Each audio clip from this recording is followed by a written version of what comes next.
और चलिए खबरें विस्तार से जानते हैं। सबसे पहले बात करेंगे रायपुर से बड़ी खबर की, जहां भूपेश बघेल ने शिवराज पर साधा निशाना। मैंने शिवराज सिंह का बयान पढ़ा। भूपेश बघेल ने कहा कि जब विधायक खरीदी हुई तब नहीं हुई लोकतंत्र की हत्या। गैर बीजेपी सरकार गिराने की साजिश, लोकतंत्र की क्या हत्या नहीं, राज्य का विषय है, बंगाल में उचित कार्रवाई होनी चाहिए। मैं शिवराज सिंह के बयान पढ़ रहा था, वो बोल रहे हैं लोकतंत्र की हत्या हो गई। लोकतंत्र की हत्या क्या वहाँ विधायक खरीदी किए तब लोकतंत्र की हत्या नहीं हुई? क्या चुनी हुई सरकार को गिराने का प्रयास दूसरे राज्यों में जो गैर भाजपा शासित राज्य है वहाँ कराने की कोशिश की, वो क्या लोकतंत्र की हत्या नहीं है? कानून व्यवस्था की स्थिति है, राज्य के विषय है। मैं समझता हूँ कि वहाँ उचित कार्रवाई होगी। खबर रायपुर से, जहां से भूपेश बघेल का बड़ा बयान। एक पत्थर पड़ने के बाद बीजेपी राष्ट्रपति शासन की मांग कर रही। झीरम घाटी में 29 लोगों की शहादत हुई तब बीजेपी के नेताओं ने इस्तीफा देने को क्यों नहीं कहा? किस मुंह से बीजेपी कह रही है बात? कोरिया प्रवास के दौरान सीएम ने ये बड़ा बयान दिया है, जहां उनका ये कहना है कि 29 लोगों की शहादत हुई तब बीजेपी के नेताओं ने इस्तीफा देने को नहीं कहा। किस मुंह से बीजेपी कह रही है बात? किस मुंह से एक पत्थर पड़ने से राष्ट्रपति शासन की मांग कर रहे हैं? झीरम घाटी में, इसी छत्तीसगढ़ में हमारे 29 नेता और जवान शहीद हो गए, जिसमें नंद कुमार पटेल, विद्याचरण जी शुक्ल, उदय मुदलियार, योगेंद्र शर्मा, तमाम हमारे नेता, महेंद्र कर्मा बस्तर टाइगर, उसकी शहादत हुई। उस दिन अपने पार्टी नेताओं को इस्तीफा देने के लिए क्यों नहीं कहा? किस मुंह से बात करते हैं? तो सुना आपने, सीएम भूपेश बघेल काफी आक्रोशित भी नजर आए। उनके बयान काफी नाराजगी भरे थे कि जब झीरम घाटी में 29 लोगों की हत्या हुई, शहादत हुई, तब बीजेपी के नेताओं ने क्यों नहीं कहा इस्तीफा देने के लिए।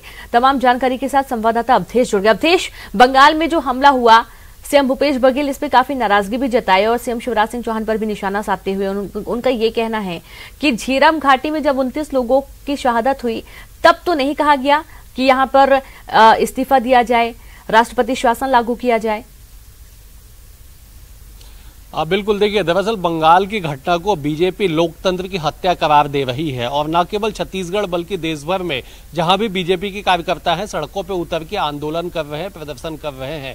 इसी क्रम में जब मुख्यमंत्री भूपेश बघेल से इस बात पे सवाल पूछा गया कि बंगाल की में घटित घटना को लोकतंत्र की हत्या करार दी जा रही है, तब उन्होंने खुद मुख्यमंत्री, जो मध्य प्रदेश के मुख्यमंत्री शिवराज सिंह चौहान है, उनका नाम लेते हुए उन्होंने सीधे तौर पर कहा कि मैं उनका बयान पढ़ रहा था जब मध्य प्रदेश में चुनी हुई सरकार को गिराने की साजिश की गई, उस वक्त लोकतंत्र की हत्या नहीं की गई थी, लेकिन एक पत्थर पड़ने से ही राष्ट्रपति शासन की मांग की गई। जबकि छत्तीसगढ़ गवाह है कि 2013 में 29 लोगों की शहादत झीरम घाटी में हुई थी। उस वक्त बीजेपी की सरकार थी, तात्कालिक सरकार बीजेपी की थी। बीजेपी के लोगों ने न तो इस्तीफा दिया, न ही इस्तीफे की मांग आला नेताओं ने की। तो फिर आखिरकार एक पत्थर पड़ने से ही किस तरह से राष्ट्रपति शासन की मांग की जा रही है? दरअसल वीनू, छत्तीसगढ़ में झीरम घाटी एक ऐसी घटनाक्रम है जिसे लोकतंत्र में सबसे काला दिन, नक्सल वारदात के सबसे बड़ा वारदात माना जाता है कि एक साथ जो राष्ट्रीय राजनीति है उसके नेतृत्व को एक साथ इस तरह से निशाना बनाया गया था और 29 लोग इसमें शहीद हुए थे। इस बात को लेकर लगातार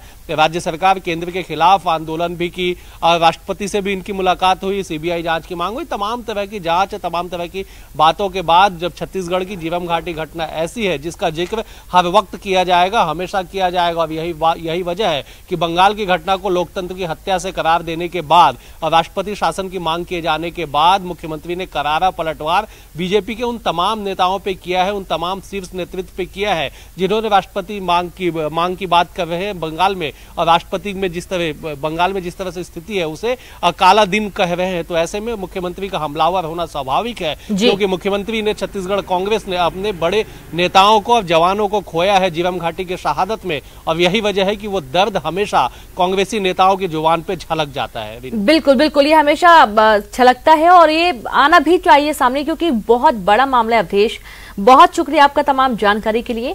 तो वहीं न्यूज 18 से खास बातचीत करते हुए मुख्यमंत्री भूपेश बघेल ने पूर्व मुख्यमंत्री रमन सिंह पर भी निशाना साधते हुए कहा कि वो गलतफहमी में है। बीजेपी जो काम दूसरे राज्यों में करती आई है वो छत्तीसगढ़ में नहीं चलने वाला है।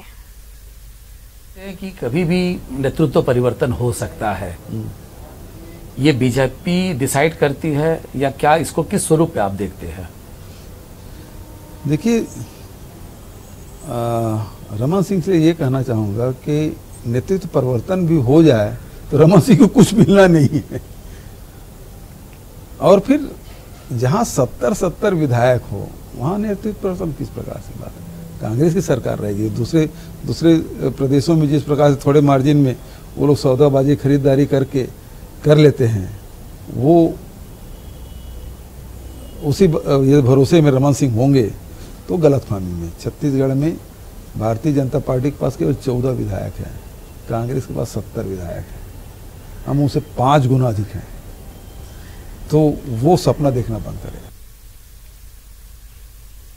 मुख्यमंत्री भूपेश बघेल के सरगुजा संभाग दौरे का आज दूसरा दिन है। कोरिया के साथ साथ बलरामपुर जिले भी जाएंगे सीएम। चिरमिरी में उत्कृष्ट इंग्लिश मीडियम स्कूल के नवीन भवन का लोकार्पण करेंगे।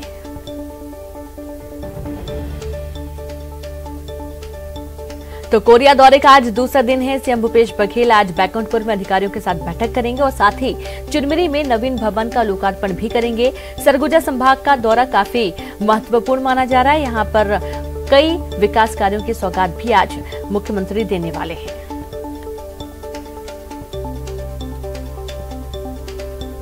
बलरामपुर जिले के 2 दिवसीय प्रवास पर मुख्यमंत्री भूपेश बघेल आज से रहेंगे। 12 और 13 तारीख को कई कार्यक्रमों में शामिल होंगे।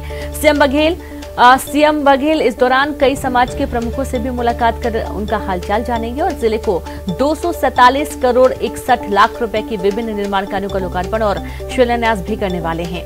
वहीं 2 बजे सीएम बलरामपुर पहुंचेंगे और फिर सर्किट हाउस में विभिन्न समाज के लोगों से मुलाकात के बाद रात्रि विश्राम करेंगे। का आगमन हो रहा है तो निश्चित रूप से बहुत से ऐसे काम होंगे जिसका भूमि पूजन भी होना है और उसके लिए हम अपने विधानसभा से सभी ग्राम पंचायतों से लोग वहां तक पहुंचे हैं। ये व्यवस्था सुनिश्चित करने के लिए हम अधिकारियों को बैठक लिए थे और हमारे क्षेत्र के सभी कार्यकर्ता काफी उत्सुक हैं। खबर छत्तीसगढ़ से, जहां बीजेपी विधायक दल की बैठक आज शाम 4 बजे होने जा रही है और बैठक में विधानसभा सत्र की तैयारियों को लेकर अंतिम रूप दिया जाएगा। साथ ही सदन में सरकार को घेरने की रणनीति भी तय होगी। ये बैठक नेता प्रतिपक्ष धर्मलाल कौशिक के निवास पर होगी।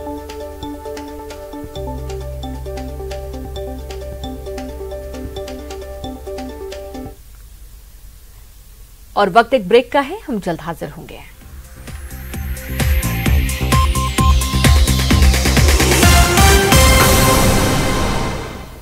ब्रेक के बाद एक बार फिर से आप सभी का स्वागत है।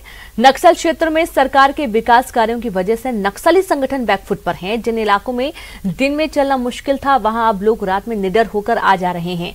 सड़क और संचार माध्यमों में तेजी से विकास हो रहा है। गांव के लोगों के जीवन स्तर में बदलाव आया है।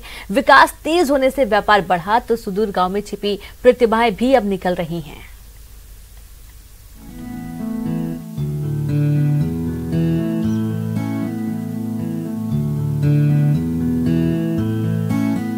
बस्तर के नक्सल प्रभावित जिले कोंडागांव में अब नक्सलियों के ये नारे कम सुनाई पड़ रहे हैं।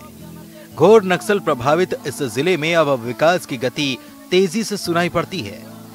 बस्तर में विकास के नाम पर प्रदेश में बनी भूपेश बघेल की 2 साल की सरकार में बस्तर में विकास का काम तेजी से हो रहा है।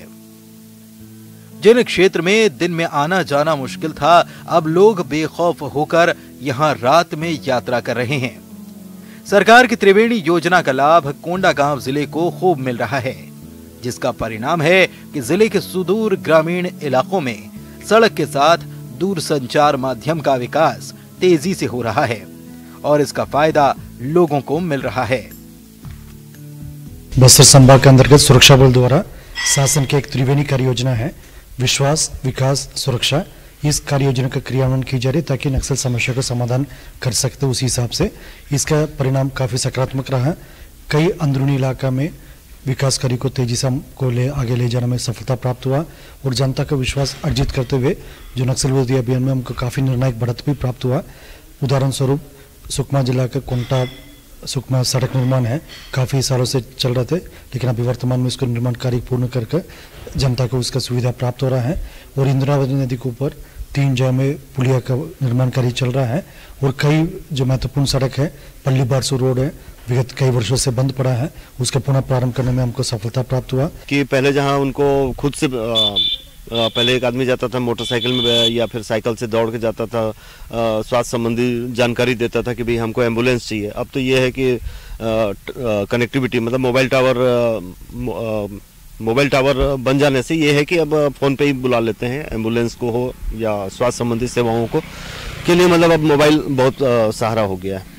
जब जिले में विकास का काम तेज हुआ, सड़कों का जाल बिछा, तो गांव के लोग गांव से निकलकर शहर पहुंचने लगे, जिससे व्यापार को भी पंख लगे। ग्राहकों की बोली की जगह बम और गोली की आवाज सुनने को अभ्यस्त हो चुके व्यापारी भी अब राहत की सांस ले रहे हैं। हम लोग घोर नक्सल प्रभावित क्षेत्र में रहते हैं, तो पुलिस नक्सली मुठभेड़ या बम विस्फोट ये घटनाएं हमारे लिए इसके आदी हो चुके हैं हम। लेकिन अगर आप विगत 2 वर्षों का बात करें तो कुल मिलाकर हम देखें तो अमूमन इन सब वजहों से देखा जाए तो शांति ही रही है। 2 साल में सरकार के प्रयास से न सिर्फ इलाके का विकास तेज हुआ, बल्कि कई प्रतिभाएं भी निकलकर सामने आ रही हैं। गांव में रहने वाली आदिवासी बेटियां अब खेल के मैदान में अपना कौशल दिखा रही हैं। कोंडागांव से महिला हॉकी की खिलाड़ी बड़ी संख्या में निकलकर सामने आ रही हैं। हमारा गांव बहुत अंदरूनी क्षेत्र में है और मैं कभी सोची नहीं थी कि हॉकी खेलूंगी बोल के। जब मैं मर्दापाल में पढ़ने आई तो ITBP के सर लोग हमें बोले कि हॉकी खेलोगे, तो हम लोग तो पहले उतना नहीं जानते थे हॉकी क्या होता है, ये सब कुछ हमको मालूम नहीं था। फिर धीरे धीरे सर लोग ने हमें सिखाया कि हॉकी खेलना, तो हमें बहुत अच्छा लगा और मेरा सिलेक्शन इंडिया नेशनल कैंप के लिए हुआ है। गोली का जवाब गोली नहीं हो सकता है, गोली का जवाब सिर्फ और सिर्फ विकास हो सकता है। बघेल सरकार ने 2 साल के अंदर ये दिखा दिया कि विकास कार्यों से नक्सलियों को मुंहतोड़ जवाब दिया जा सकता है।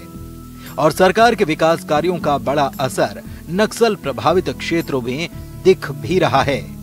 लोग पहले से ज्यादा राहत महसूस कर रहे हैं और वे नक्सलियों के बहकावे में न आकर सरकार के कार्यों और लोकतंत्र के विकास में भागीदार बन रहे हैं।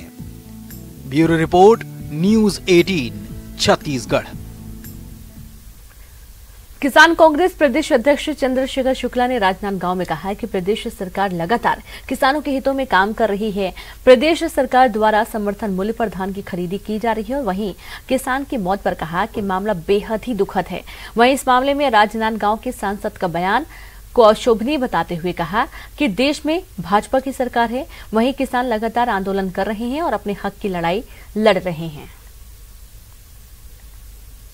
राजनांदगांव क्षेत्र में भूमिका का जो हुआ वो दुखद घटना हुआ, लेकिन जो प्राथमिक जो जांच हुई जिसमें उनके पुत्र का बयान आया, जो SDM का बयान आया, जो फड़ निरीक्षक का बयान आया, वो ये है कि उनकी तबीयत खराब थी और हार्ट अटैक तबीयत के खराब होने से हुआ, परेशानी से हुआ, वो ऐसे ही बीमार थे। फिर भी भूपेश भैया ने उनको मुआवजा की बात की। हमारे सम्मानीय विधायक दलेश्वर साहू भुवनेश्वर बघेल पीड़ित परिवार से मिलने भी गए और जांच का आश्वासन भी दिया है। तथ्यों की जांच की जाएगी और जो भी उचित मुआवजा हो वो देने का प्रयास किया जाएगा। छत्तीसगढ़ और झारखंड 2 राज्यों के नक्सलियों ने अगवा किए 3 लोगों को सकुशल छोड़ दिया। दरअसल मामला 28-29 नवंबर की दरमियानी रात का है, जहां बलरामपुर जिले के सरईडह गांव से एक ग्रामीण को हथियार बंद नक्सलियों ने घर से अगवा कर झारखंड लेकर चले गए और इसके साथ ही झारखंड के लातेहार के कुकूद गांव में संचालित हिंडाल्को बॉक्साइट कंपनी के कांटा घर से 2 सुरक्षा गार्डों के साथ उठाकर ले गए। तीनों के सकुशल घर वापसी पर घर और गांवों में खुशी की लहर लौटी। तो 28 नवंबर की यह पूरी घटना है, जहां अगवा कर झारखंड ले गए थे। तीनों की रिहाई हो चुकी है और अगवा 3 लोग सकुशल घर वापस आ चुके हैं। नक्सलियों ने इनको अगवा किया था और अगवा करके इन्हें झारखंड ले गए थे। तो कड़ी मशक्कत के बाद तीनों को रिहाई करा ली गई। परिजन काफी खुश हैं, गांव में भी खुशी का माहौल है।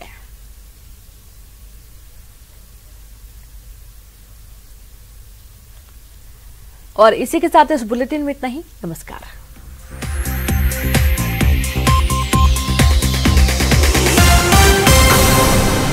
कि जो काले कानून लाए हैं केंद्र सरकार ने, उसका विरोध किसान कर रहे हैं। ये हमारे पक्ष में नहीं है। 3 कानून है, इसको वापस लेने की बात कर रहे हैं। बट बीजेपी कह रही है कि ये कांग्रेस खुद के प्लेटफॉर्म नहीं है, इसीलिए किसानों को आगे करके पीछे से सपोर्ट दे रही है। देखिए, किसानों का आंदोलन है और कांग्रेस तो शुरू से इसका विरोध कर रही थी। लोकसभा में हो चाहे हमने विधानसभा में विशेष सत्र बुलाया और उस समय किसान भी आंदोलन कर रहे थे। आज किसान व्यापक रूप से आंदोलन कर रहे हैं।